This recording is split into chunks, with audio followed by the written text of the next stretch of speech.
بسم الله الرحمن الرحيم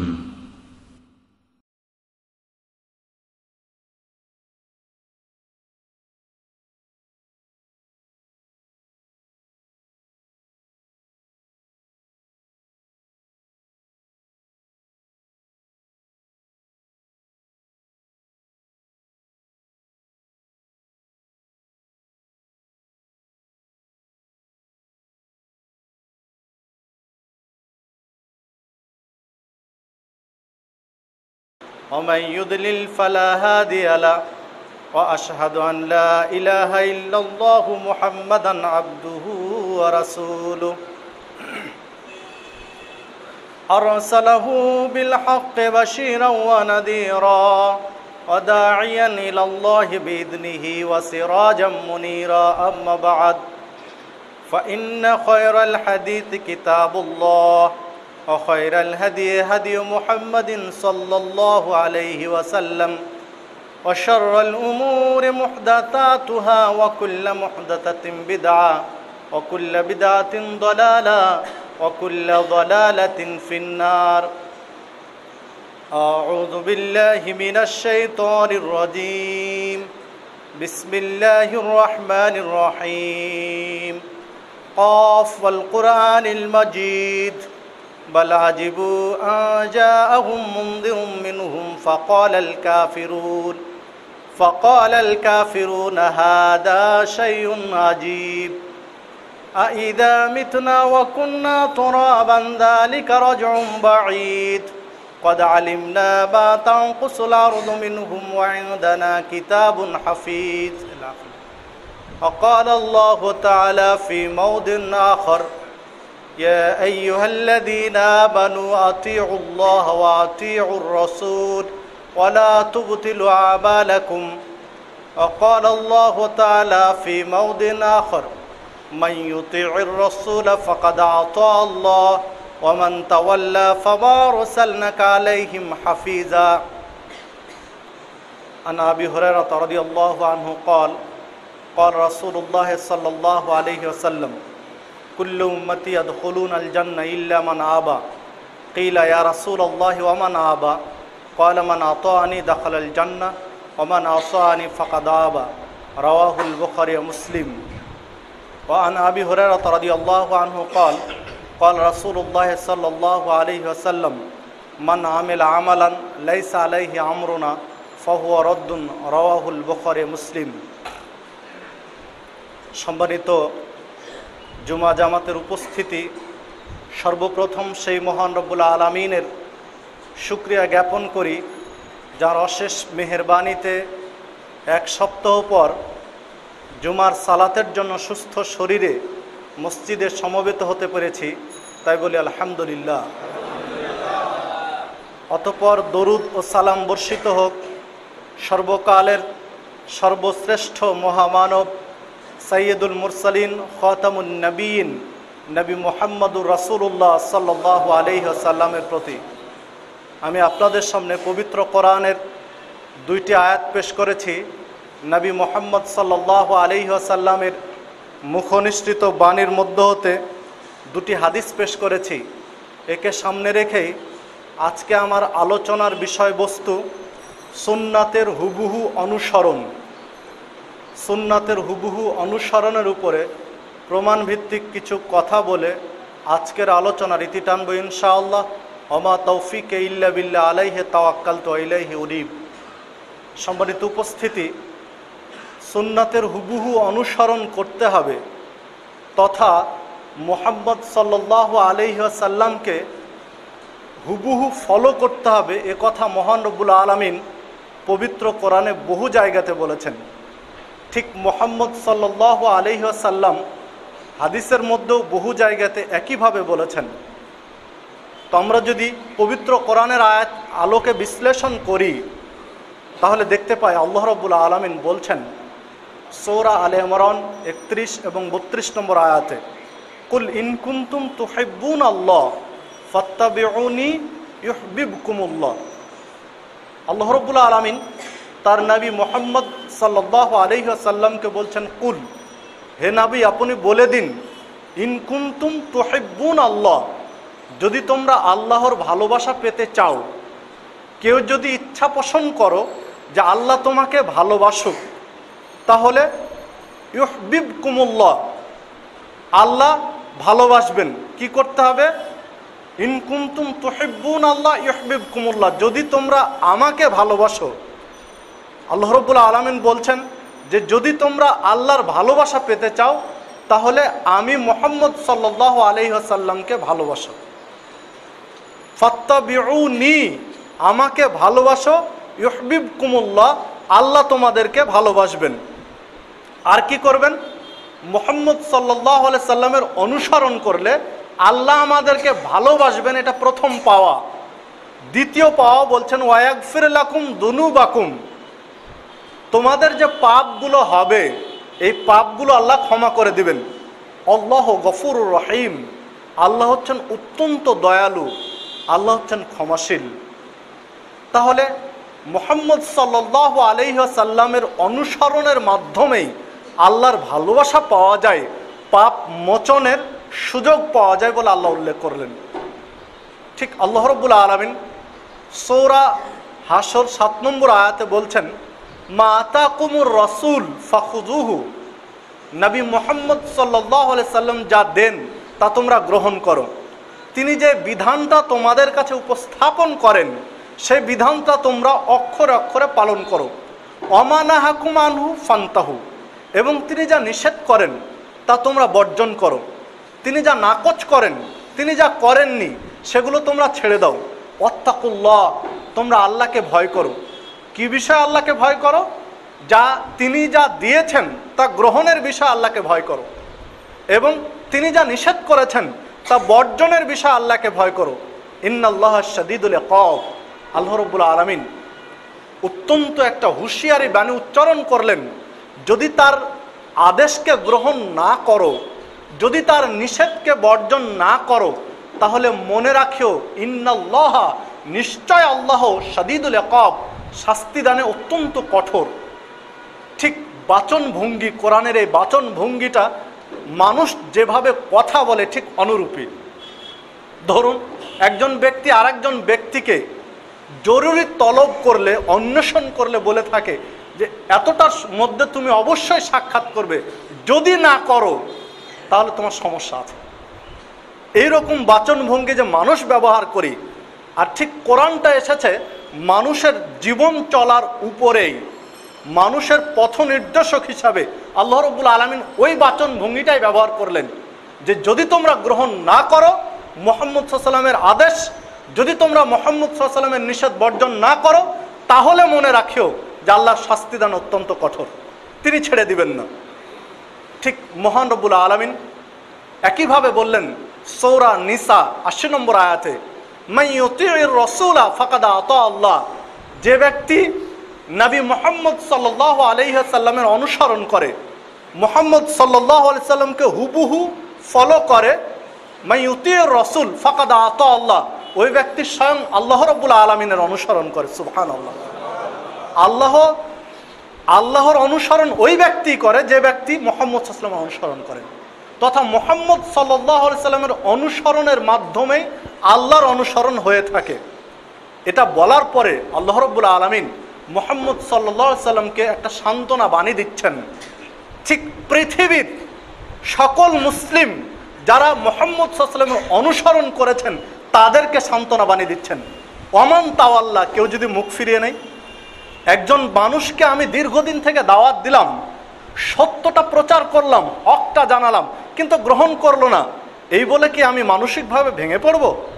ঠিক এইরকম ক্ষেত্রে আল্লাহ রাব্বুল আলামিন বলছেন ওমান তাওয়াল্লা, কেউ যদি মুখ ফিরিয়ে নেয়, ফামা আরসালনাকা আলাইহিম হাফিজা, হে মুহাম্মদ সাল্লাল্লাহু আলাইহি ওয়াসাল্লাম, আমি তোমাকে তাদের উপরে, ওই লোকদের উপরে হাফেজ, সংরক্ষণকারী, সংরক্ষক করে পাঠাইনি।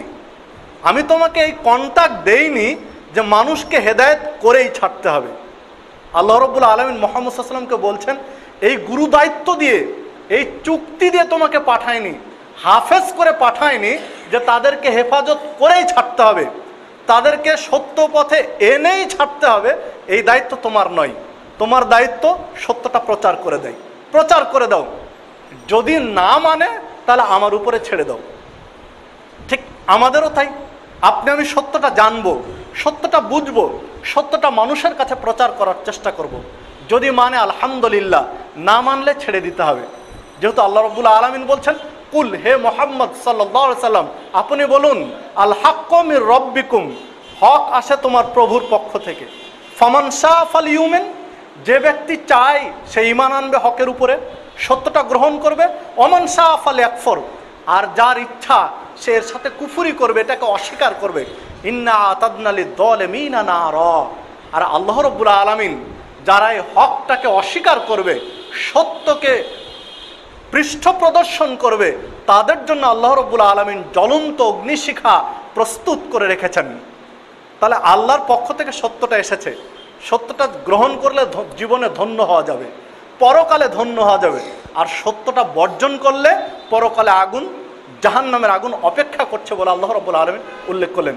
সম্মানিত উপস্থিতি, আমরা আরও সামনে যদি বাড়ি তাহলে দেখতে পাই আল্লাহ রাব্বুল আলামিন সূরা নিসা 59 নম্বর আয়াতে বলছেন, ইয়া আইয়ুহাল্লাযীনা আমানু, হে ঈমানদারগণ, তোমরা যারা ঈমান এনেছো, ঈমান যারা এনেছে তাদেরকে বলছেন, আতিউল্লাহ, তোমরা আল্লাহকে মান্য করো, ওয়া আতিউর রাসূল, এবং নবী মুহাম্মদ সাল্লাল্লাহু আলাইহি সাল্লামকে হুবহু অনুসরণ করো।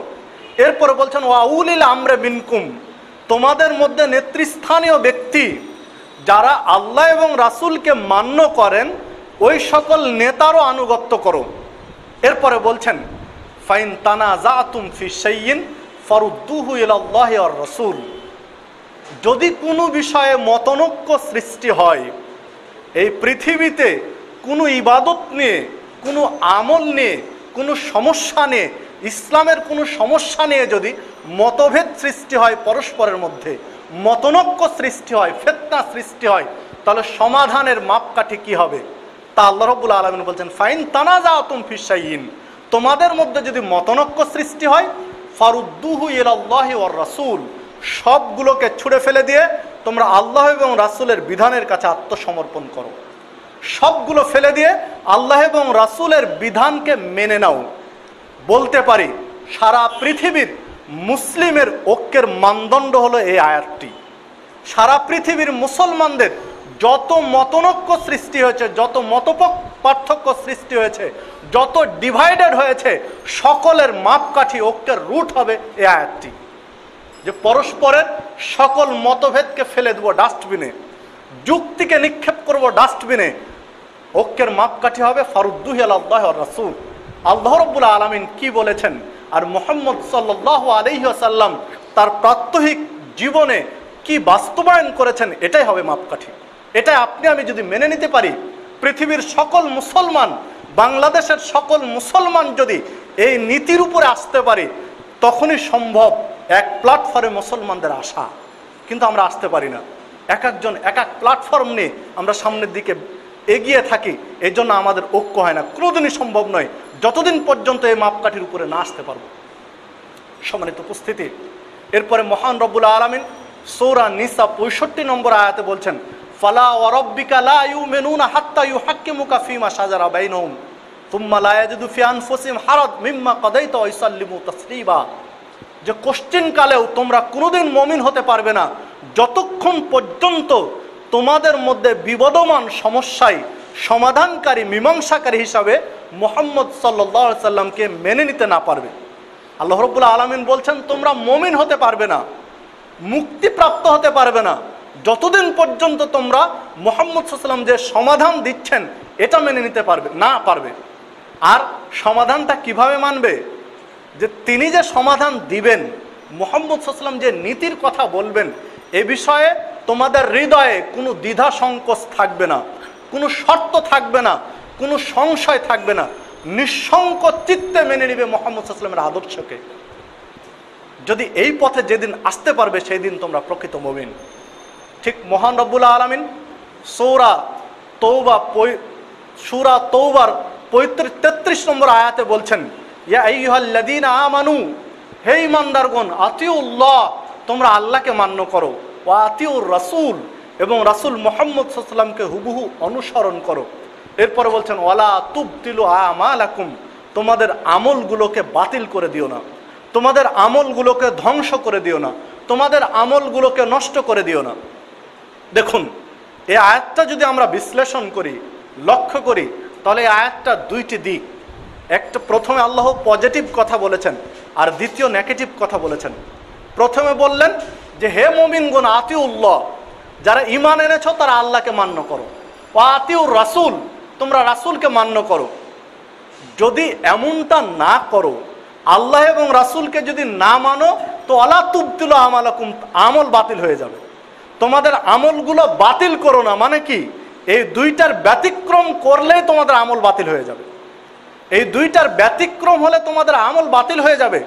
হতে পারে সেটা সালাত, হতে পারে সেটা সিয়াম, হতে পারে সেটা হজ, হতে পারে সেটা জাকাত, বা আর কিছু। যে কোনো ইবাদত যদি মুহাম্মদ সাল্লাল্লাহু আলাইহি ওয়াসাল্লাম এবং আল্লাহ যে নীতি বা আদর্শ বলেছেন তার ব্যতিক্রম হয়, তাহলে ওই আমলটা বাতিল হবে বলে এই আয়াতটা প্রমাণ করে। এইভাবে পবিত্র কোরআনের আয়াতগুলো যদি আমরা বিশ্লেষণ করি, আরও অনেক আয়াত রয়েছে যে আয়াতগুলোতে স্পষ্টভাবে ইঙ্গিত দেয় যে আমাদেরকে মুক্তি পেতে হলে মুহাম্মদ সাল্লাল্লাহু আলাইহি ওয়াসাল্লামের হুবহু অনুসরণ করতে হবে।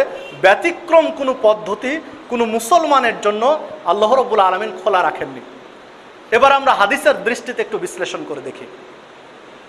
নবী মুহাম্মদ সাল্লাল্লাহু আলাইহি ওয়াসাল্লাম একইভাবে কথাগুলো বলছেন। আন আয়েশা রাদিয়াল্লাহু আনহা ক্বালাত ক্বাল রাসূলুল্লাহ সাল্লাল্লাহু আলাইহি ওয়াসাল্লাম, আয়েশা রাদিয়াল্লাহু আনহা বলছেন নবী মুহাম্মদ সাল্লাল্লাহু আলাইহি ওয়াসাল্লাম বলেছেন, মান আহাদাসা ফি আমরিনা হাদা মা লাইসা মিনহু ফাহুয়া রাদ্দুন। যে ব্যক্তি, নবী মুহাম্মদ সাল্লাল্লাহু আলাইহি ওয়াসাল্লাম বলছেন, যে ব্যক্তি আমার শরীয়তের মধ্যে, ইসলামের মধ্যে নতুন কোনো একটা সিস্টেম চালু করলো, নতুন একটা কাজ চালু করলো, অথচ ওই কাজটা আমার শরীয়তের মধ্যে নেই। আমার শরীয়ত বলতে তিনি যতদিন বেঁচে ছিলেন, বেঁচে থেকে যে শরীয়তটা মানুষকে দিয়েছেন ওই শরীয়তে নেই, ওই শরীয়তের মধ্যে এটা নেই, তাহলে ফাহুয়া রাদ্দুন, ওটি অগ্রহণীয়, বর্জনীয়, প্রত্যাখ্যাত, ওটা আল্লাহ রাব্বুল আলামিন কবুল করবেন না। হাদিসটি সহিহ বুখারীতে এসেছে, সহিহ মুসলিম এসেছে। হাদিসটি সহিহ বুখারীতে পাওয়া যাবে 2697 নম্বর হাদিস। তাহলে আপনার আমার আমল ভালো না খারাপ এটা বিশ্লেষণের সুযোগ নেই। আপনার আমার আমলটা করছে এটা খুব ভালো না খুব খারাপ এটা বিশ্লেষণের সুযোগ নেই। বিশ্লেষণ করতে হবে এই আমলটা মুহাম্মদ সাল্লাল্লাহু আলাইহি ওয়াসাল্লামের যুগে ছিল না ছিল না, এই আমলটার স্বীকৃতি মুহাম্মদ সাল্লাল্লাহু আলাইহি ওয়াসাল্লামের দিয়েছেন না দেননি, এইটা বিশ্লেষণের প্রয়োজন। যদি মুহাম্মদ সাল্লাল্লাহু আলাইহি ওয়াসাল্লামের স্বীকৃতি থাকে তাহলে আপনার আমল ভালো, আর যদি তার স্বীকৃতি না থাকে তাহলে আপনার আমল যতই সুন্দর হোক সেটা বর্জনীয়, আল্লাহ কবুল করবেন না। সম্মানিত উপস্থিতি, এরপরে বলছেন আবু হুরায়রা রাদিয়াল্লাহু আনহু হাদিস বর্ণনা করছেন যে রাসূলুল্লাহ সাল্লাল্লাহু আলাইহি ওয়াসাল্লাম বলছেন, মান আমেলা আমালান, একজন ব্যক্তি একটা আমল করলো, অথচ লাইসা আলাইহি, মান আমেলা আমালান লাইসা আলাইহি আমরুনা, অথচ ওই আমলটা আমি মুহাম্মদ সাল্লাল্লাহু আলাইহি ওয়াসাল্লাম করতে বলিনি, আমি মুহাম্মদ সাল্লাল্লাহু আলাইহি ওয়াসাল্লাম করতে বলিনি, অথচ ওই ব্যক্তি আমলটা করছে, ফাহুয়া রাদ্দুন, ওই আমলটা অগ্রহণীয়, ওই আমল আল্লাহ রাব্বুল আলামিনের দরবারে কবুল হবে না। হাদিসটি সহিহ বুখারী এবং মুসলিমে বর্ণিত হয়েছে, সহিহ বুখারীর 20 নম্বর হাদিস। এই হাদিসেরও স্পষ্ট ইঙ্গিত যে আমল ভালো না খারাপ এটা বিশ্লেষণের সুযোগ নেই। বিশ্লেষণ করতে হবে আমলটা মুহাম্মদ সাল্লাল্লাহু আলাইহি ওয়াসাল্লামের স্বীকৃতি প্রাপ্ত না স্বীকৃতিবিহীন, এইটা আপনার আমার বিশ্লেষণযোগ্য। যদি তার স্বীকৃতি থাকে গ্রহণ হবে, স্বীকৃতি না থাকলে সে আমল আল্লাহর দরবারে পৌঁছবে না, কবুল হবে না। আনা আবি হুরায়রা রাদিয়াল্লাহু আনহু ক্বাল ক্বাল রাসূলুল্লাহ সাল্লাল্লাহু আলাইহি ওয়াসাল্লাম, আবু হুরায়রা রাদিয়াল্লাহু আনহু বলছেন নবী মুহাম্মদ সাল্লাল্লাহু আলাইহি ওয়াসাল্লাম বলেছেন, কুল্লু উম্মতি ইয়াদখুলুনাল জান্নাহ, আমার প্রত্যেকটা উম্মত জান্নাতে প্রবেশ করবে। সুবহানাল্লাহ। এরপর বলছেন ইল্লা মান আবা, তবে আবা ব্যতীত। কিলা ওয়া মান আবা, তাকে জিজ্ঞাসা করা হলো আবা কে? তাহলে বোঝা গেল আবা মুহাম্মদ সাল্লাল্লাহু আলাইহি ওয়াসাল্লামের উম্মত। বললেন আমার সকল উম্মত জান্নাতে যাবে আবা ব্যতীত, মানে যারা আবা তারাও কিন্তু মুহাম্মদ সাল্লাল্লাহু আলাইহি ওয়াসাল্লামের উম্মত, মানে তারাও দাবি করবে যে আমরা মুহাম্মদ সাল্লাল্লাহু আলাইহি ওয়াসাল্লামের উম্মত, তারপরেও জান্নাতে যাবে না আবা হওয়ার কারণে। তো তাকে জিজ্ঞাসা যখন করা হলো অমান আবা, আবা কে? তখন বললেন, মান আতাআনি দাখালাল জান্নাহ, যে ব্যক্তি আমি মুহাম্মদ সাল্লাল্লাহু আলাইহি ওয়াসাল্লামকে হুবহু অনুসরণ করবে, আমার ইত্তেবা করবে, আমার আনুগত্য করবে, আমার রেখে যাওয়া আদর্শের উপরে জীবন পরিচালনা করবে, দাখালাল জান্নাহ, ওই ব্যক্তি জান্নাতে প্রবেশ করবে। সুবহানাল্লাহ। এরপর বলেন, ওমান আসানি, আর যে ব্যক্তি আমার শরীয়তের নাফরমানি করবে, আমি যে আদর্শ রেখে গেলাম এর ব্যতিক্রম কিছু করবে বা এটাকে চেঞ্জ করে আমল পালন করবে, এটাকে পরিবর্তন করে পরিবর্ধন করে যোজন বিয়োজন করে তার জীবনে বাস্তবায়ন করবে, ফাঁকা দাওয়া, ওই ব্যক্তি হলো অস্বীকারী, ও জান্নাতে যেতে পারবে না। হাদিস সহিহ বুখারী এবং মুসলিমের, সহিহ বুখারীর 7280 নম্বর হাদিস। তাহলে লক্ষ্য করুন যে মুহাম্মদ সাল্লাল্লাহু আলাইহি ওয়াসাল্লামের একজন উম্মত, তিনি দাবি করবেন আমি তার উম্মত বা তার আদর্শ অনুযায়ী চলার চেষ্টা করবে, কিন্তু তার রেখে যাওয়া শরীয়তকে একটু চেঞ্জ করে পরিবর্তন করে আমল করবে, একটু পরিবর্ধন করে যোজন বিয়োজন করে আমল করবে, এই কারণে সে আবা হওয়ার কারণে জান্নাতে যেতে পারবে না। তাহলে আপনার আমার করণীয়, আপনার আমার উচিত যে মুহাম্মদ সাল্লাল্লাহু আলাইহি সাল্লাম যে আমল যখন যেভাবে যেই পদ্ধতিতে আদায় করেছেন ঠিক হুবহু তাই করতে হবে, তার সুন্নাতের হুবহু অনুসরণ করতে হবে, ব্যতিক্রম করার কোনো সুযোগ নেই। তিনি যেই পর্যায়ের মানুষ হন না কেন, তিনি যতই বড় আলেম হন না কেন, ব্যতিক্রম করার সুযোগ বা ইখতিয়ার তার নেই। এরপরে দেখুন নবী মুহাম্মদ সাল্লাল্লাহু আলাইহি ওয়াসাল্লাম আরও বলছেন, আন আনাস রাদিয়াল্লাহু আনহু قال قال রাসূলুল্লাহ সাল্লাল্লাহু আলাইহি ওয়াসাল্লাম, বিশিষ্ট সাহাবী আনাস রাদিয়াল্লাহু আনহু বলছেন, নবী মুহাম্মদ সাল্লাল্লাহু আলাইহি ওয়াসাল্লাম বলেছেন, লা ইউমিনু আহাদুকুম, তোমাদের কেউ পূর্ণ মুমিন হতে পারবে না, হাত্তা আকুনা আহাব্বা ইলাইহি মিন ওয়ালিদিহি ওয়া ওয়ালাদিহি ওয়ান নাস আজমাইন, তোমাদের মধ্যে কোনো ব্যক্তি পূর্ণাঙ্গ মুমিন হতে পারবে না যতক্ষণ পর্যন্ত আমি মুহাম্মদ সাল্লাল্লাহু আলাইহি সাল্লাম তার কাছে তার পিতামাতা, তার সন্তান সন্ততি, এমনকি পৃথিবীতে যত সম্পদ রয়েছে সকল সম্পদের চেয়ে আমি ভালোবাসার পাত্র হতে পারবো না, ততদিন পর্যন্ত কেউ পূর্ণ মুমিন হতে পারবে না। হাদিসটি সহিহ বুখারী এবং মুসলিমের, সহিহ বুখারীর 15 নম্বর হাদিস। তাহলে একজন ব্যক্তি পূর্ণাঙ্গ মুমিন হওয়ার জন্য শর্ত হলো এই পৃথিবীতে তার পিতামাতা, সন্তান সন্ততি, স্ত্রী পরিবার পরিজন, ধন সম্পদ সবচেয়ে বেশি ভালোবাসতে হবে মুহাম্মদ সাল্লাল্লাহু আলাইহি ওয়াসাল্লাম। একদিন মুহাম্মদ সাল্লাল্লাহু আলাইহি ওয়াসাল্লামের পাশে বসে আছেন উমারে ফারুক রাদিয়াল্লাহু আনহু। এই আলোচনার পরে তিনি বলছেন যে আমি আপনাকে এই পৃথিবীতে সবচেয়ে বেশি ভালোবাসি, আমার স্ত্রীর চেয়ে, আমার সন্তানের চেয়ে, ধন সম্পদ যা রয়েছে সবচেয়ে বেশি ভালোবাসি, তবে আমার আত্মার চেয়ে বেশি ভালোবাসতে আপনাকে পারিনি, আমার জীবনের চেয়ে বেশি আপনাকে ভালোবাসতে পারিনি। তখন মুহাম্মদ সাল্লাল্লাহু আলাইহি ওয়াসাল্লাম বলছেন, উমার তুমি এখনো পূর্ণ মুমিন নও, তুমি এখনো পরিপূর্ণ মুমিন নও।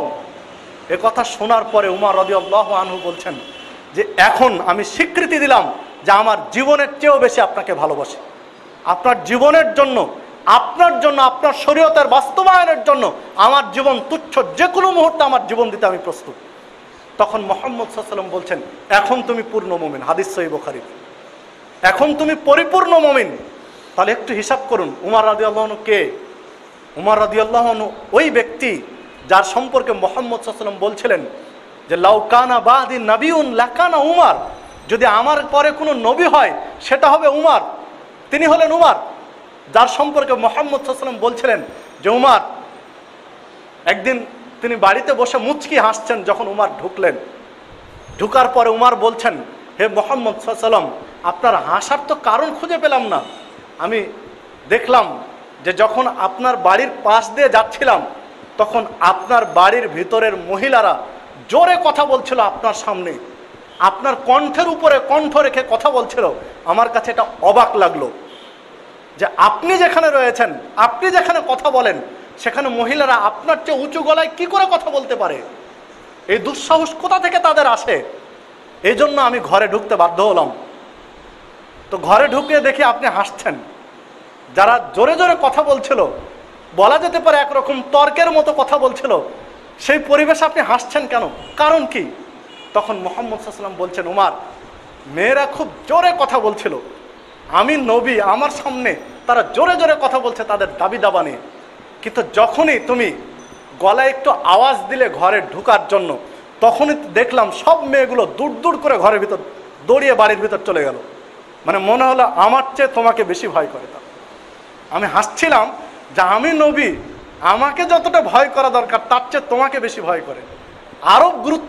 আরও গুরুত্বপূর্ণ বিষয় হলো, আমি লক্ষ্য করেছি তুমি যখন যে রাস্তা দিয়ে আসো ওই রাস্তায় শয়তান থাকে না।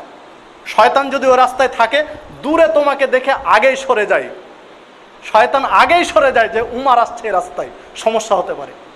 হাদিস সহিহ বুখারীর।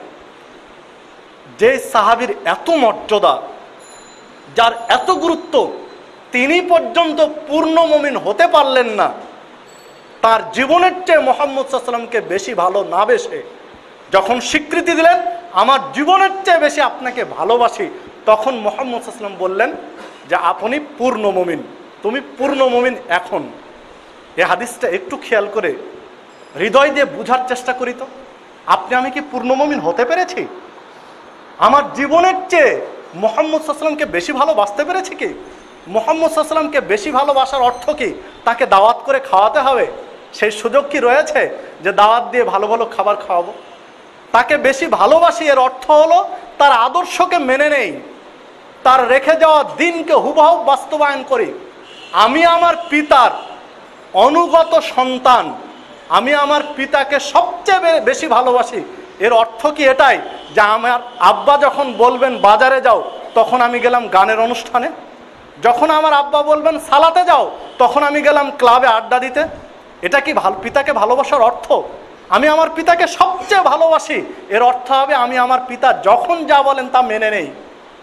আমি আমার পিতার অনুগত সন্তান, এটা প্রমাণ হবে কি দিয়ে?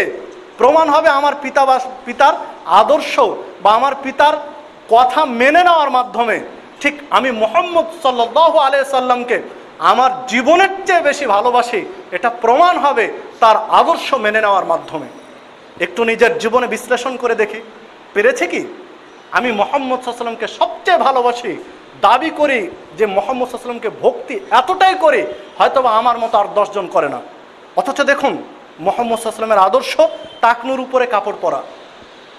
মুহাম্মদ সাল্লাল্লাহু আলাইহি সাল্লাম বলছেন মা আসফালা মিনাল কাবাইন ওয়াল ইজারে ফিন্নার, যে ব্যক্তির কাপড় টাকনুর নিচে যাবে ওই ব্যক্তি জাহান্নামে জ্বলবে। নাউযুবিল্লাহি মিন যালিক। এত স্পষ্ট আলোচনা থাকার পর হাদিস সহিহ বুখারী মুসলিমের, আমরা কি টাকনুর উপরে কাপড় উঠাতে পেরেছি? কয়জন পেরেছি?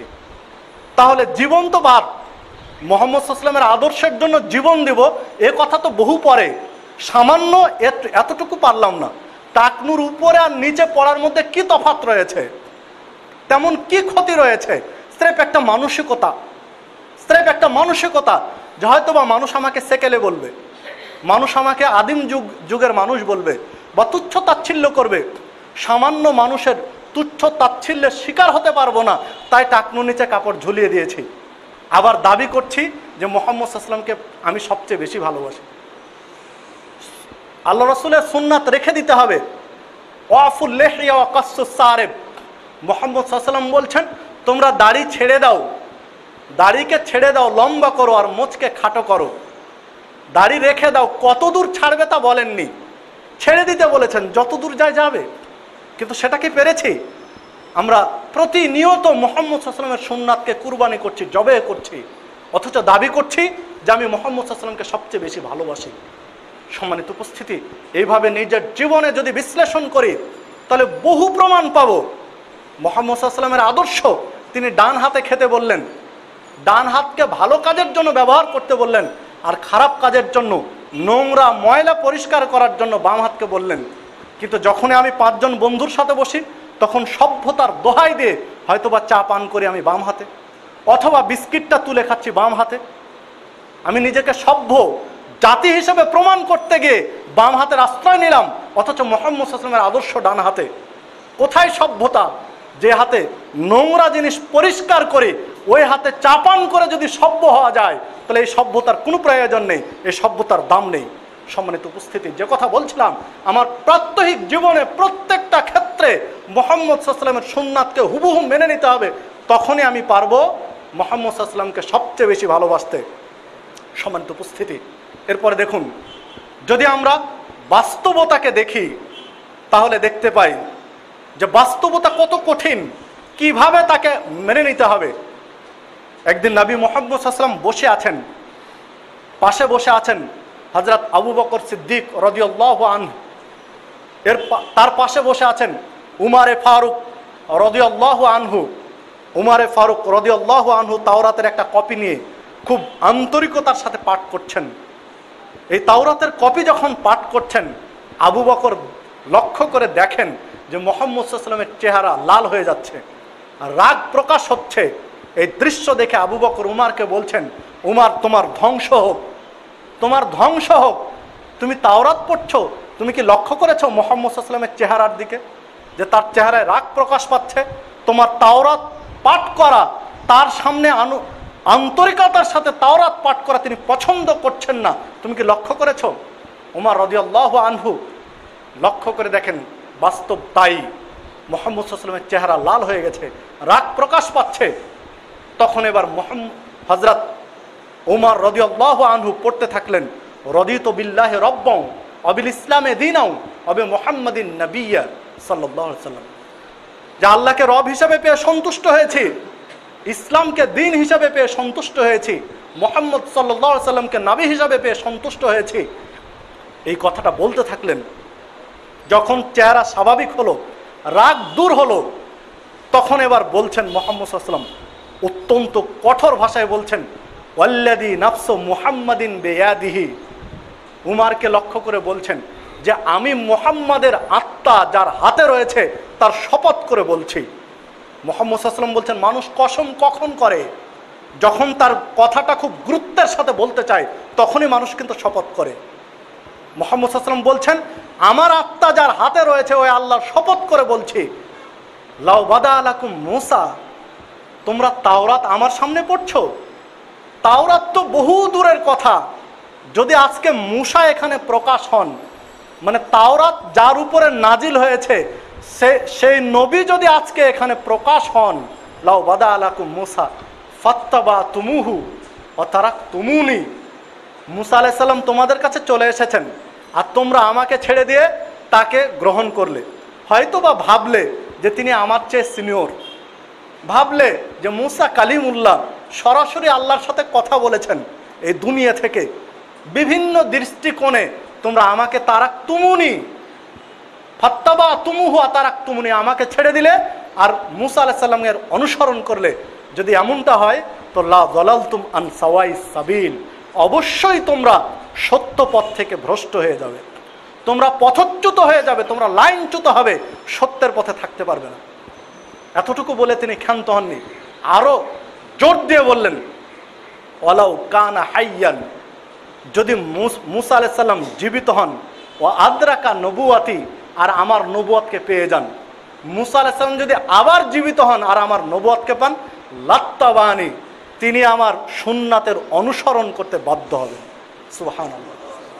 তিনি তার ধর্ম, তিনি তার তাওরাত সব কিছু ফেলে দিয়ে রেখে দিয়ে তিনি আমি মুহাম্মদ সাল্লাল্লাহু আলাইহি ওয়াসাল্লামের ইত্তেবা করবেন, অনুসরণ করবেন। হাদিসটি দারিমির মধ্যে এসেছে, সহিহ সানাদে প্রমাণিত। হাদিসটি পাওয়া যাবে মিশকাতের 194 নম্বর হাদিস। সম্মানিত উপস্থিতি, একটু লক্ষ্য করুন, মনোযোগ দিয়ে, একটু হৃদয় দিয়ে একটু ভাবুন যে মূসা আলাইহিস সালাম যদি পুনরায় জীবিত হন তাহলে তিনিও সব কিছু রেখে দিয়ে মুহাম্মদ সাল্লাল্লাহু আলাইহি ওয়াসাল্লামের অনুসরণ করবেন। কোনো পথ নেই, মূসা আলাইহিস সালামের সুযোগ নেই। শুধু মূসা আলাইহিস সালামকে দিয়ে বুঝাতে চাইলেন যে অতীতের নবী রাসূলও যদি আবার আসেন তারাও মুহাম্মদ সাল্লাল্লাহু আলাইহি ওয়াসাল্লামের অনুসরণ করবেন। কোনো সুযোগ নেই, ব্যতিক্রম করার কোনো সুযোগ নবী রাসূলেরও হবে না। যদি এটাই হয় তাহলে আপনার আমার কি কোনো সুযোগ আছে যে বড় দলের দোহাই দিয়ে বা বড় ইমামের দোহাই দিয়ে বা বড় পীরের দোহাই দিয়ে বা বুজুর্গানে দিনের দোহাই দিয়ে মুহাম্মদ সাল্লাল্লাহু আলাইহি ওয়াসাল্লামের আদর্শকে এড়িয়ে অন্য আদর্শ মেনে নিব জীবনে? এর কোনো সুযোগ আছে কি?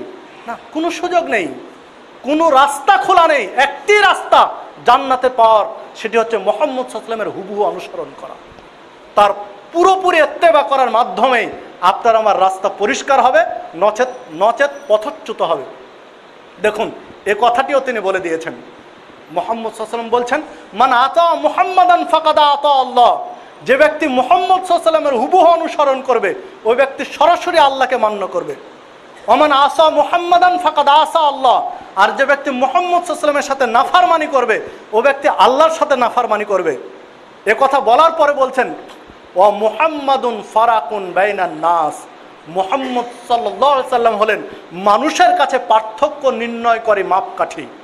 মুহাম্মদ সাল্লাল্লাহু আলাইহি ওয়াসাল্লাম হচ্ছেন দাড়িপাল্লা, যে কে ঠিক আর কে ভুল, কে ন্যায়ের পথে, কে অন্যায়ের পথে, কে কল্যাণের পথে, কে অকল্যাণের পথে, কে সত্য পথে, কে মিথ্যার পথে, এটার মাপকাঠি মানদণ্ড হলো মুহাম্মদ সাল্লাল্লাহু আলাইহি ওয়াসাল্লাম।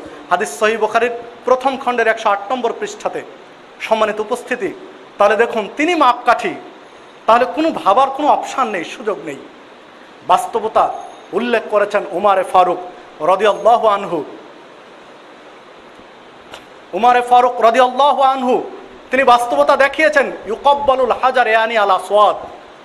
আব্বাস ইবনে রবিয়া বলছেন যে আমি দেখলাম মুহাম্মদ সাল্লাল্লাহু আলাইহি ওয়াসাল্লাম চুমু দিচ্ছেন কালো পাথরকে, হাজরে আসওয়াদকে। তওয়াফ করেছেন কাবাঘর, তওয়াফ করে হাজরে আসওয়াদ চুমু দিচ্ছেন। ওয়ায়াকুল, চুমু দিতে গিয়ে বলছেন, ইন্নী আ'লামু আন্নাকা হাদার, হে কালো পাথর, আমি জানি তুমি একটা কালো পাথর, আমি নিশ্চিত তুমি একটা পাথর। মা তানফা ওয়ালা তাদুররু, তোমার কোনো ক্ষতি করার সুযোগ নেই, উপকার করারও সাধ্য নেই। আমি উমার যদি তোমাকে চুমু দেই তাহলে তুমি আমার কল্যাণ করতে পারবে না, যদি চুমু না দেই তুমি আমার ক্ষতি করতে পারবে না। তারপরেও তোমাকে কেন চুমু দেই তুমি কি জানো? আলাউলা রাআইতু রাসূলুল্লাহ সাল্লাল্লাহু আলাইহি ওয়াসাল্লাম ইয়াকব্বিলুকা মা ক্বাব্বালতুকা, যদি আমি মুহাম্মদ সাল্লাল্লাহু আলাইহি ওয়াসাল্লামকে চুমু দিতে না দেখতাম তাহলে আমি উমার তোমার মতো একটা জড়দ্বীপ, তোমার মতো একটা জড় পদার্থ পাথরকে চুমু দিতাম না। তোমাকে চুমু দেই, মুহাম্মদ সাল্লাল্লাহু আলাইহি ওয়াসাল্লাম দিয়েছেন তাই। হাদিস সহিহ বুখারীর 1597 নম্বর হাদিস। সম্মানিত উপস্থিতি, তাহলে দেখুন শরীয়ত কেন মানতে হবে? অনেকে প্রশ্ন করি এটা কেন করা লাগবে, এটা কেন করব, কেন করবেন? উত্তর কিন্তু এ হাদিস, এই জন্যই করবেন, মুহাম্মদ সাল্লাল্লাহু আলাইহি ওয়াসাল্লাম বলেছেন তাই, মুহাম্মদ সাল্লাল্লাহু আলাইহি ওয়াসাল্লাম করেছেন তাই করবেন, এর কোনো উত্তর নেই। ঠিক এ কথাই বললেন উমারে ফারুক, যে তোমার মতো পাথরকে চুমু দেয় স্রেফ মুহাম্মদ সাল্লাল্লাহু আলাইহি ওয়াসাল্লাম দিয়েছেন তাই, মুহাম্মদ সাল্লাল্লাহু আলাইহি ওয়াসাল্লাম চুমু না দিলে আমি চুমু দিতাম না। দেখুন আরেকটি হাদিস বলছেন হযরত আলী রাদিয়াল্লাহু আনহু, قال رسول الله صلى الله عليه وسلم, আলী রাদিয়াল্লাহু আনহু বলছেন নবী মুহাম্মদ সাল্লাল্লাহু আলাইহি ওয়াসাল্লাম বলেছেন, লাউ কানা দীনু বির রায়, যদি ইসলাম ধর্মটা রায়ের উপরে, মানুষের চিন্তার উপরে, যুক্তির উপরে নির্ভর করত, মানুষের যুক্তিভিত্তিক যদি ইসলাম ধর্ম হতো, তাহলে লাকানা আসফালুল খুফা আউলা বিল মাসহি মিন আলাহু, আমি আলী নির্দেশ দিতাম যে মোজা মাসাহা করার সময় পায়ের উপরের পাতাতে, পিঠে মাসাহা করা হয়, আমি আলী বলতাম মোজার নিচে পায়ের তলাতে মাসাহা করতে। কারণ জমিনে চলার সময় পায়ের তলা জমিনের সাথে চলে, বিধায় ময়লা মাটি ভরে, ময়লা মাটি লেগে যায় পায়ের তলাতে, কিন্তু মোজার মাসাহা করতে হয় পায়ের পাতাতে, উপরের পিঠে। যুক্তির উপরে যদি দিনটা হতো, রায়ের উপরে যদি ধর্ম হতো, তাহলে আমি বলতাম যে মোজার উপরে নয়, পায়ের তলায় মাসাহা করো। কিন্তু ওয়াকাদ রাআইতু রাসূলুল্লাহ সাল্লাল্লাহু আলাইহি ওয়াসাল্লাম, আমি আলী রাদিয়াল্লাহু আনহু মুহাম্মদ সাল্লাল্লাহু আলাইহি ওয়াসাল্লামকে দেখেছি ইয়ামসাহু আলা যাহির খুফাইহি, তিনি পায়ের পিঠে মাসাহা করেছেন, তলে নয়। তিনি যেহেতু পায়ের পিঠে করেছেন, পায়ের তলে করেননি মাসা, বিধায় আমি আলীর যুক্তি চলবে না, তিনি যেটা করেছেন ওটাই করতে হবে। হাদিস সহিহ আবু দাউদের 162 নম্বর হাদিস। সম্মানিত উপস্থিতি, তাহলে দেখুন এরপরে কি আপনার আমার ব্যতিক্রম চিন্তার কোনো সুযোগ রয়েছে? ইসলামের কোনো বিধানের উপরে, ইসলামের কোনো নিয়মের উপরে, সিস্টেমের উপরে যুক্তি খাড়া করার সুযোগ নেই, অপশান নেই ইসলামে। মুহাম্মদ সাল্লাল্লাহু আলাইহি ওয়াসাল্লাম করেছেন তাই মেনে নিতে হবে। আপনার যুক্তিতে যদি কুলায় ভালো, যুক্তিতে না কুলালে মনে করবেন যে আপনি ইসলামের যে হিকমত সেখানে পৌঁছতে পারেননি, ইসলামের যে ব্যাখ্যা সেই পর্যন্ত পৌঁছতে পারেনি। এই জন্য যেটা বলেছে সেটাই মেনে নিতে হবে। যার বাস্তবতা পাওয়া যায় সহিহ মুসলিমের ভাষ্যকর ইমাম নববী রহমতুল্লাহ আলাই, তিনি যখন সহিহ মুসলিমের ব্যাখ্যা লিখছিলেন, ব্যাখ্যা লিখতে গিয়ে ওই হাদিসটি যখন পেলেন যে একদিন আসবে যে সানার টাটকা খেজুর বা টাটকা ফল মদিনার মানুষ খাবে এমন অবস্থায় যে তখন পর্যন্ত বোঁটা থেকে দুধ বা কষ ঝরে ঝরে পড়ছে। শত শত কিলোমিটার দূরত্ব মদিনা থেকে, ওই শত শত কিলোমিটার দূরত্ব থেকে একটা ফল মদিনার মানুষ নিয়ে আসবে, আর বোঁটা থেকে কষ ঝরে ঝরে পড়বে ফোটায় ফোটায়, আর এই টাটকা ফল মদিনার মানুষ খাবে। এটা কি করে সম্ভব? ইমাম নববী বলছেন যে যদি যুক্তির উপর ইসলাম হতো তাহলে আমার কাছে এটা মেনে নিতে খুব কষ্ট হতো, কিন্তু এটা কিভাবে সম্ভব আমার ব্রেনে কুলায় না, এখানে আমার ব্যাখ্যা চলে না। যেহেতু মুহাম্মদ সাল্লাল্লাহু আলাইহি ওয়াসাল্লাম এ কথা বলেছেন, কোনো না কোনো দিন এটা ঘটবে, এটাই স্বাভাবিক, এই বলে তিনি ব্যাখ্যা শেষ করেছেন হাদিসে। দেখুন, তার কাছে এটা আজ থেকে 700 বছর আগের কাহিনী, তার কাছে এটা কঠিন ছিল। আপনার আমার কাছে কি এটা ব্যাপার? আপনার আমার কাছে কোনো বিষয়ই না। হয়তোবা দেখা যাবে যে বাংলাদেশের তাজা লাল শাক মদিনার মানুষ ওই লাল শাক খাবে, তখনও শিশিরের কণা লাল শাকের পাতাতে রয়েছে, এটা অস্বাভাবিক নয়।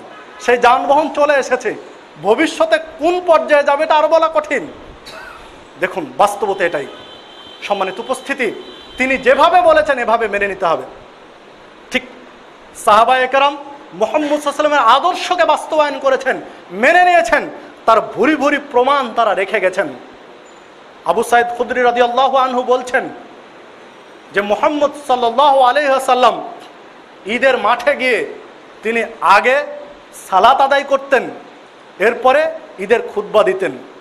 আমি দেখেছি তিনি খুতবা দিতেন সাধারণ মাটিতে দাঁড়িয়ে, তিনি মিম্বরের উপর খুতবা দিতেন না। আবু সাঈদ খুদরি বলছেন। এরপরে বলছেন যখন মুয়াবিয়া রাদিয়াল্লাহু আনহুর যুগ আসলো, শাসন আমল আসলো, তখন মদিনার গভর্নর, মদিনার শাসক হলেন মারওয়ান ইবনে হাকাম। তো মারওয়ান ইবনে হাকাম আমি আবু সাঈদ খুদরির হাত ধরে ঈদের মাঠে গেলেন। ঈদের মাঠে যাওয়ার পরে এবার আমি দেখি যে ঈদের মাঠে একটা ইট, কাঁচা ইট আর কাদা দিয়ে একটা মিম্বার তৈরি করা হয়েছে, যে মিম্বারটা তৈরি করেছেন কাসির ইবনে সালত। এই মিম্বার তৈরি করার পরে এবার মারওয়ান ইবনে হাকাম আবু সাঈদ খুদরিকে এগিয়ে দিচ্ছেন যে এবার আপনি আগে খুতবা দিয়ে নেন, তারপরে সালাত, কারণ সালাতের পরে মানুষ হয়তো বা চলে যাবে, বিধায় আগে খুতবা নিয়ে নেন, তারপরে সালাত পড়ব। তখন আবু সাঈদ খুদরি বলছেন না, তা হবে না, কারণ মুহাম্মদ সাল্লাল্লাহু আলাইহি ওয়াসাল্লাম তো এটা করেননি। তিনি আগে সালাত পড়েছেন, পরে খুতবা দিয়েছেন, তিনি এই রকম মিম্বারের উপর দাঁড়িয়ে খুতবা দেননি। তখন মারওয়ান ইবনে হাকাম বলছেন যে মুহাম্মদ সাল্লাল্লাহু আলাইহি ওয়াসাল্লামের আদর্শ বা তখনকার এই থিওরি এখন পরিত্যক্ত, চলবে না। এ কথা যখন মারওয়ান ইবনে হাকাম বলেছেন, আবু সাঈদ খুদরি বলছেন আপনার এখানে আমি সালাত পড়ব না। তিনি রাগ করে ওই ঈদের মাঠ ত্যাগ করে চলে গেলেন। ওই ঈদের মাঠ ত্যাগ করে পার্শ্ববর্তী মাঠে গিয়ে সালাত আদায় করেছেন। হাদিস খুলুন, সহিহ মুসলিমের 2090 নম্বর হাদিস খুলে দেখুন। তাহলে হকের অতন্দ্র প্রহরী হতে হবে আপনাকে আমাকে। সত্যের বিষয়ে কতটা কঠোর হতে হবে হাদিস প্রমাণ করে।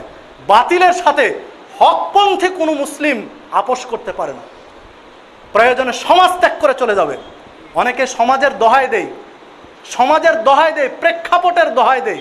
কোথায় আপনার প্রেক্ষাপট, কোথায় আপনার সমাজ? এই হাদিস লক্ষ্য করুন। আবু সাঈদ খুদরির মতো সাহাবী, তখনও বহু সাহাবী বেঁচে রয়েছেন, তখনই ইসলামের উপরে ভেজাল প্রবেশ করেছে। রাসূলের সাহাবীরা বেঁচে থাকতে ইসলাম কলঙ্কিত হয়েছে, তখন সাহাবীরা বরদাস্ত করেননি, স্থান ত্যাগ করে চলে গেছেন। তো এখন আপনার আমার ইসলামে ভেজাল নাই, এটা কে বলেছে? সাহাবীরা বেঁচে থাকতে যদি অবস্থায় হয়, আপনার আমার ইসলামে কত ভেজাল প্রবেশ করেছে এটা কে গুণে দেখেছে? আপনার আমার অবস্থান হবে, এটা সত্যটা আঁকড়িয়ে ধরতে হবে। সত্যের বিষয়ে কোনো আপোষ করা যাবে না, বাতিলের সাথে কোনো আপোষ নেই। যদি বাতিল দেখা যায় যে বাতিল আমি উৎখাত করতে পারবো না, তাহলে স্থান ত্যাগ করে চলে যেতে হবে। আবু সাঈদ খুদরি এই আদর্শ শিক্ষা দিলেন। তিনি যখন পারলেন না, নাকচ করে মারওয়ান ইবনে হাকাম মানলেন না, তখন স্থান ত্যাগ করে চলে গেলেন। দুঃখজনক বিষয়, আজকেও বহু ঈদের মাঠে যদি লক্ষ্য করি তাহলে দেখতে পাবো মেম্বারের উপর দাঁড়িয়ে খুতবা দিতে। যেই ঈদের মাঠগুলো ঘেরা রয়েছে, সাধারণত পাকা করা রয়েছে, প্রায় ঈদের মাঠে, সাধারণত সকল ঈদের মাঠে একটা মেম্বার করা রয়েছে ইট দিয়ে, ওই মেম্বারের উপরে দাঁড়িয়ে দিচ্ছেন। কি করে এটা হতে পারে? তাহলে কি আমরা রাসূলুল্লাহ সাল্লাল্লাহু আলাইহি ওয়াসাল্লামের আদর্শ হুবহু ফলো করতে পেরেছি? সামান্য এতটুকু ত্যাগ স্বীকার করতে পারলাম না, তাহলে কি করে আমার জীবনের চেয়ে বেশি মুহাম্মদ সাল্লাল্লাহু আলাইহি ওয়াসাল্লামকে ভালোবাসবো? দেখুন কিভাবে ভালোবাসতে হবে, আদর্শ মানতে হবে দেখিয়ে দিলেন হযরত আলী রাদিয়াল্লাহু আনহু। একজন সাহাবী আলী রাদিয়াল্লাহু আনহুকে বলছেন যে মুহাম্মদ সাল্লাল্লাহু আলাইহি ওয়াসাল্লাম কিভাবে উযু করতেন আমাদেরকে একটু দেখিয়ে দিন। তা আলী রাদিয়াল্লাহু আনহু উযুর পাত্র নিলেন, উযু করলেন, উযু করার পরে এবার দাঁড়ালেন। দাঁড়ানোর পরে যে পানিটা অবশিষ্ট ছিল পাত্রে, ওই পানিটা দাঁড়িয়ে খেলেন। খাওয়ার পরে এবার বলছেন হযরত আলী রাদিয়াল্লাহু আনহু যে আমি দাঁড়িয়ে পানিটা কেন খেলাম জানো? আমি মুহাম্মদ সাল্লাল্লাহু আলাইহি ওয়াসাল্লামকে দেখেছি তিনি অজু করার পরে অবশিষ্ট পানি দাঁড়িয়ে পান করতেন। এটা হুবহুব তোমাদেরকে দেখানোর জন্য। অজু তো হুবহুব করেছেনই, মুহাম্মদ সাল্লাল্লাহু আলাইহি ওয়াসাল্লাম যেভাবে অজু করেন সেটা তো করেছেন, এরপরে পানিটা কি করেছেন সেটাও তিনি দেখালেন। এটা দেখানোর জন্য আমি দাঁড়িয়ে পান করলাম। হাদিসটি পাওয়া যাবে সহিহ তিরমিজির মধ্যে, সহিহ তিরমিজির 48 নম্বর হাদিস, মেশকাতে পাওয়া যাবে 410 নম্বর হাদিস। সম্মানিত উপস্থিতি, তাহলে কিভাবে তাকে ফলো করতে হবে একটু হাদিসগুলোর দিকে খেয়াল করুন, তাহলে বোঝা যাবে।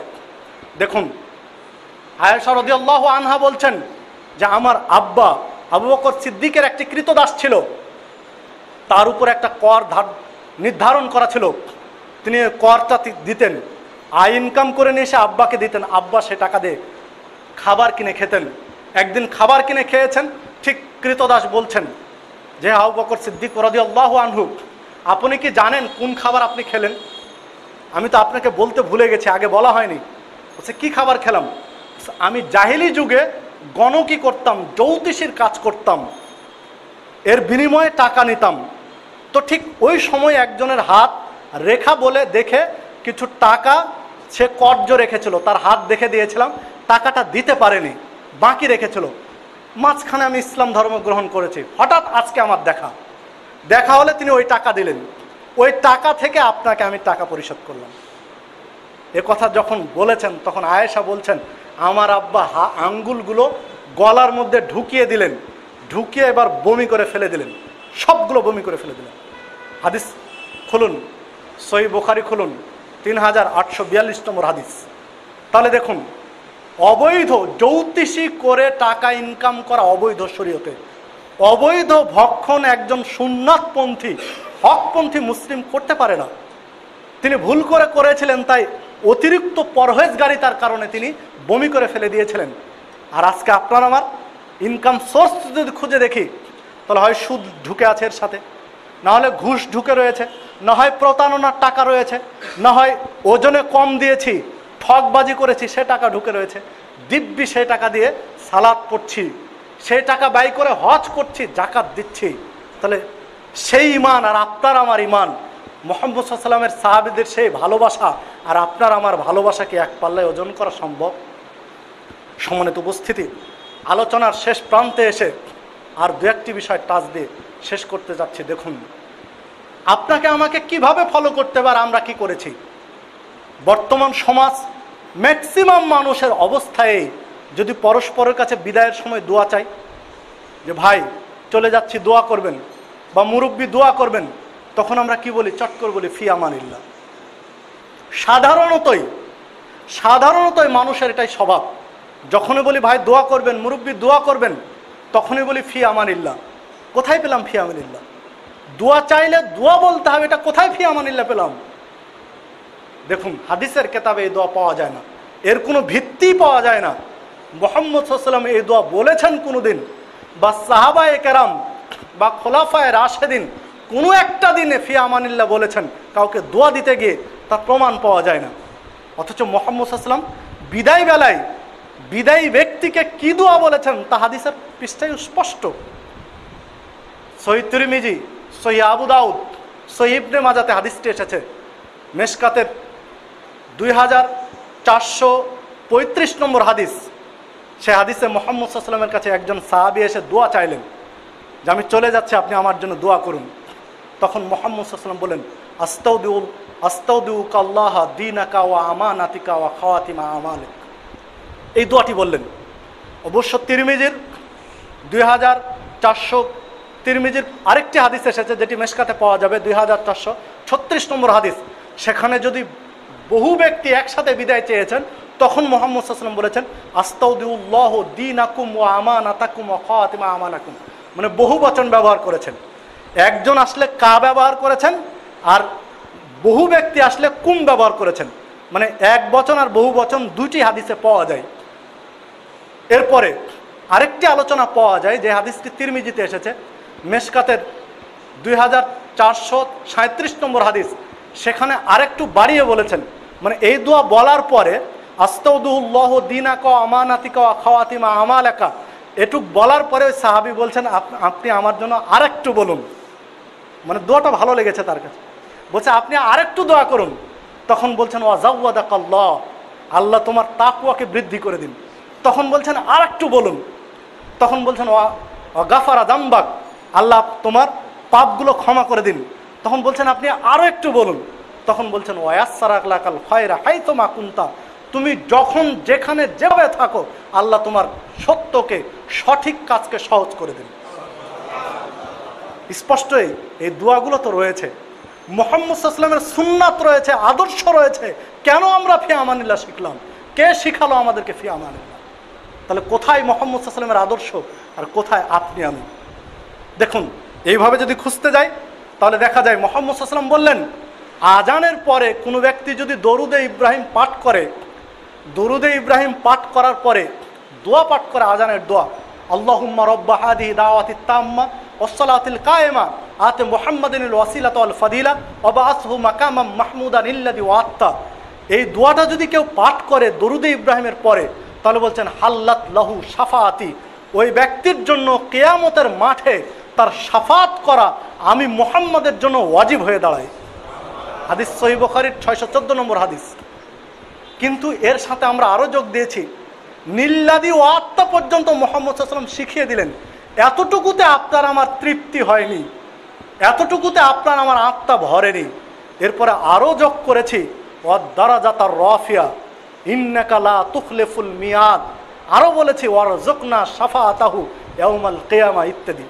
সম্মানিত উপস্থিতি, যদি নিল্লাদি ও আত্মার পরে এক চিলতে পরিমাণ একটা অক্ষর সজ্ঞানে বৃদ্ধি করি, তাহলে আপনার আমার জন্য শাফাত অজিব নয়, এখন জাহান্নাম অজিব। কারণ হলো যে সুন্নাতকে ওভারটেক করেছি, সুন্নাতের পরিপন্থী কাজ করেছি। রেল লাইনের দুই পাতের উপরে দুই চাকা চলে, কিন্তু একটু যদি মিস্টেক করে, একটু মিস্টেক করলে যে রেল লাইন হাজার হাজার কিলোমিটার চলে যাচ্ছে, ওই রেল লাইন ওখানেই পড়ে যাবে, রেল সামনে আগাতে পারবে না একটু মিস্টেক করলে। ঠিক ইসলামটা অনুরূপী, ইসলামটার দুইটা রেলের দুই পাতের উপরে চলছে। একটা পাত হলো আল্লাহ রাব্বুল আলামিনের ঘোষণা নির্দেশ, আর একটা পাত হলো মুহাম্মদ সাল্লাল্লাহু আলাইহি সাল্লামের আদর্শ। এই দুই পাতের উপরে আপনার রেল চলবে, জিন্দেগিনের রেল। যদি একটু ব্যতিক্রম করেন, এই রেলেই আপনার হাজার কিলোমিটার পাড়ি দিয়ে জান্নাতে যেতে হবে। যদি একটু মিস্টেক করেন, যেখানে মিস্টেক করবেন ওখানে আপনার ইঞ্জিন পড়ে যাবে, রেল ওখানেই পড়ে যাবে, তারপর থেকে আর গন্তব্যে পৌঁছানো সম্ভব নয়। সম্মানিত উপস্থিতি, তাই আসি, আপনি আমি আপনার আমার আমলগুলো কোরআন এবং সহিহ হাদিসের ভিত্তিতে সঠিকভাবে বিচার বিশ্লেষণ করে ইসলামের দুই পাতের উপরে আপনার আমার রেলগাড়ি চালানোর চেষ্টা করি। আল্লাহ রাব্বুল আলামিন আপনাকে আমাকে সকলকে পবিত্র কোরআন এবং সহিহ হাদিস ভিত্তিক মুহাম্মদ সাল্লাল্লাহু আলাইহি সাল্লামের হুবহু অনুসরণ করার তৌফিক দান করুন। আমিন। আকুলু কওলি হাযা ওয়াস্তাগফিরুলি ওয়া লাকুম ওয়া লিসাইরিল মুসলিমিন।